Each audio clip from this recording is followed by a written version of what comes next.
متنازع رفع یدین کس وجہ سے شروع ہوا؟ بھائی گزارش یہ ہے کہ آپ دیکھیں گے مشرکین مکہ جو ہے نا، ان کا ہی صرف معاملہ دیکھ رہے ہیں، ورنہ جہاں جہاں عرب کے علاقے ہیں وہاں یہی ہوتا تھا۔ عمر بن لوہی کا دور 360 پہلے کا ہے، 365 خاندان تھے، ہر خاندان کا الگ بت تھا۔ 360 سالوں سے 365 بت آ رہے تھے۔ وہ جب اپنے بتوں کے سامنے جاتے تھے تو اس چیز کا اظہار کرنے کے لیے کہ ہم ظاہراً باطناً آپ کی خدمت میں اپنی مرادیں پوری کروانے، آپ کو سجدہ کرنے کے لیے حاضر ہیں، ہم اپنے پاؤں سے لے کر اپنے کندھوں اور کانوں تک جو ہے نا وہ ہاتھ اٹھائے کھڑے ہیں۔ تو ان کا طریقہ تھا وہ اس طرح استلام کرتے تھے۔ ان کے رد کے لیے جب نماز ہمارے پیارے کریم آقا علیہ السلام کو عطا فرمائی گئی ہے تو ہم نماز کا آغاز ہی اللہ کی کبریائی سے کہ یہ بت بڑے، وہ کہتے تھے اول الحبل اول اللات، ہمارا لات بت، منات بت، حبل بت، عزا بت، یہ سارے کے سارے سب سے بڑے ہیں، سب سے بلند اور برتر ہیں۔ ہماری نماز ہی شروع کروائی گئی سب سے پہلے ان کی بڑائی کا رد کرنے کے لیے، اللہ اکبر، اللہ سب سے بڑا ہے۔ سپرلیٹو ڈگری ہے کبر سے جو ہے، کبریائی سے اکبر، ٹھیک ہے۔ اور پھر ساتھ ہی ہاتھ اٹھا کر جہاں ہم اللہ کی بارگاہ میں یہ اقرار کرتے ہیں اللہ تعالی ہم اپنے پاؤں پورے وجود ظاہر باطن کانوں تک ہم ہر چیز سے دستبردار ہو گئے اور ہر چیز کو چھوڑ کر ہم تیری بارگاہ میں آ گئے۔ وہی اللہ کے آگے ہم اللہ اکبر کہتے ہوئے ہاتھ جو کانوں کے برابر لے جاتے ہیں، یہ ان کے شرک کا رد ہو جاتا ہے جو بتوں کے سامنے اس طرح استلام کرتے تھے۔ ٹھیک ہو گیا؟ اس لیے حضرت ابن عباس کی حدیث ہے ابن ماجہ میں کہ شروع میں جو نماز تھی کانا یرفع علیہ السلام مع کل تکبیرۃ، تکبیر تحریمہ کے وقت بھی، رکوع میں جاتے ہوئے بھی، سجدے میں جاتے ہوئے، سجدے سے اٹھتے ہوئے، پھر سجدے میں جاتے ہوئے، پھر اٹھتے ہوئے، پھر ہر جناب رکعت میں اٹھتے ہوئے، ہر تکبیر کے ساتھ نبی علیہ السلام رفع یدین کرتے تھے تاکہ وہ شرک رد۔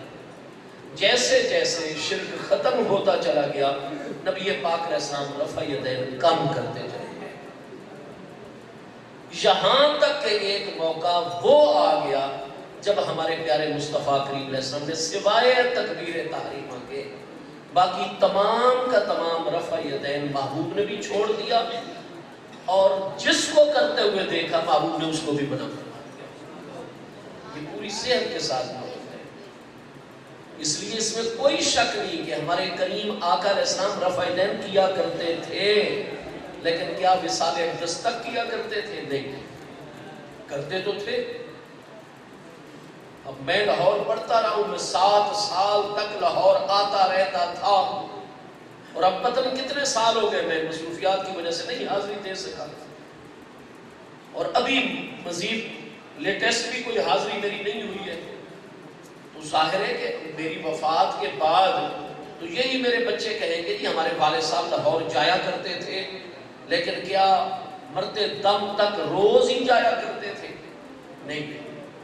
تو محبوب علیہ السلام رفع یدین کیا کرتے تھے۔ 13 سال مکی دور ہے اور 10 سال مدنی دور ہے، اور اس میں سے تقریباً 9 سال کیونکہ آخری سال آپ ہو گئے رفع یدین سے، تو ایسا ہے کہ پہلے کرتے تھے، لیکن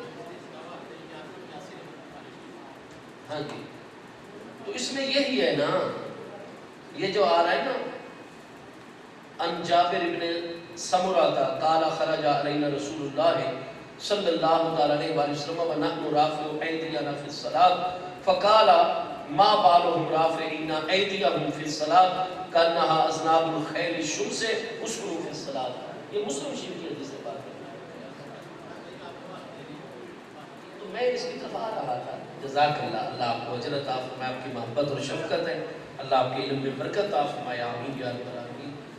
تو ہمارے محبوب علیہ السلام جیسے جیسے یہ ضرورت پوری تربیت ہوتی گئی تو محبوب کریم علیہ السلام رفع یدین کرنے سے رک گئے تھے۔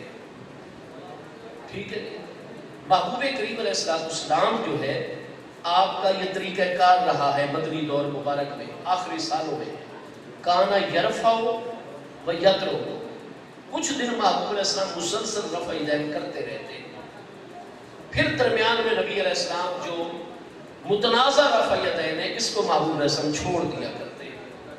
ہفتہ 10 دن اس طرح نمازیں ہوتی بغیر رفع، پھر نبی علیہ السلام رفع یدین کرنے لگ جاتے ہیں. اس طریقے سے جو حضرت عبداللہ ابن عمر رضی اللہ عنہ، حضرت مالک ابن حویرث رضی اللہ عنہ اور چند صحابہ کرام جو نوجوان ہیں ان کا ذہن اس طرح منتقل ہو گیا کہ ہمارے پیارے مصطفیٰ کریم علیہ السلام کانا یرفع مرتن ویترک مرتن، کچھ دن کرنے لگ جاتے تھے، کبھی نبی علیہ السلام روک دیتے تھے، پھر کرنے لگ جاتے تھے، پھر روک دیتے تھے. لہٰذا نبی علیہ السلام کسی طرح معاملہ چل رہا تھا. وصال اقدس کے قریبی دنوں میں چھوڑ دیا تھا رفع یدین، لیکن اگر مزید عالم دنیا میں رہتے تو جیسے پھر شروع کر دیا کرتے تھے. عین ممکن ہے کہ نبی علیہ السلام نے شروع کر دینا ہوتا. لہٰذا یہ ایک زائد عمل ہے. ہم تو بھائی اس زائد عمل کو جاری رکھیں گے. جتنے نماز میں زیادہ کریں گے ثواب زیادہ ہوگا. اور پھر ہمیں نبی علیہ السلام کا منع کرنا ہم تک پہنچا نہیں ہے. لہٰذا ہم تو کریں گے رفع یدین کیونکہ نبی علیہ السلام کیا کرتے تھے. تو اس کا منسوخ ہونا چونکہ اتنا جلی نہیں ہے، مخفی ہے.